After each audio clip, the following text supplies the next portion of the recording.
സഭാപ്രസംഗി 11 അധ്യായം.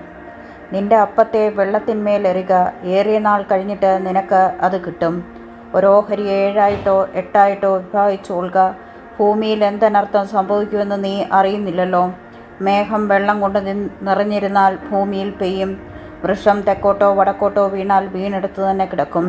കാറ്റിനെ വിചാരിക്കുന്നവൻ വിതയ്ക്കുകയില്ല, മേഘങ്ങളെ നോക്കുന്നവൻ കൊയ്യുകയുമില്ല.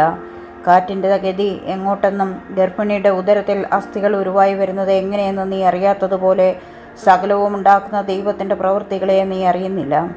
രാവിലെ നിന്റെ വിത്ത് വിതയ്ക്കുക, വൈകുന്നേരത്ത് നിന്റെ കൈ ഇളച്ചിരിക്കരുത്. ഇതോ അതോ ഏത് സഫലമാകുമെന്നും രണ്ടും ഒരുപോലെ നന്നായിരിക്കുമോ എന്ന് നീ അറിയുന്നില്ലല്ലോ.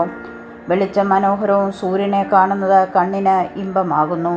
മനുഷ്യൻ ബഹുകാലം ജീവിച്ചിരിക്കുന്നു, എങ്കിൽ അവൻ അതിൽ ഒക്കെയും സന്തോഷിക്കട്ടെ.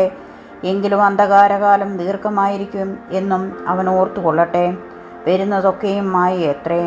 യൗവനക്കാര, നിന്റെ യൗവനത്തിൽ സന്തോഷിക്കുക. യൗവനകാലത്തിൽ നിന്റെ ഹൃദയം ആനന്ദിക്കട്ടെ. നിനക്ക് ഇഷ്ടമുള്ള വഴികളിലും നിനക്ക് ബോധിച്ച വണ്ണവും നടന്നുകൊള്ളുക. എന്നാൽ ഇവ ഒക്കെയും നിമിത്തം ദൈവം നിന്നെ ന്യായവിസ്താരത്തിലേക്ക് വരുത്തുമെന്നറിയുക. ആകയാൽ നിന്റെ ഹൃദയത്തിൽ നിന്ന് വ്യസനമകറ്റി നിന്റെ ദേഹത്തിൽ നിന്ന് തിന്മ നീക്കിക്കളക. ബാല്യവും യൗവനവും മായയത്രേ.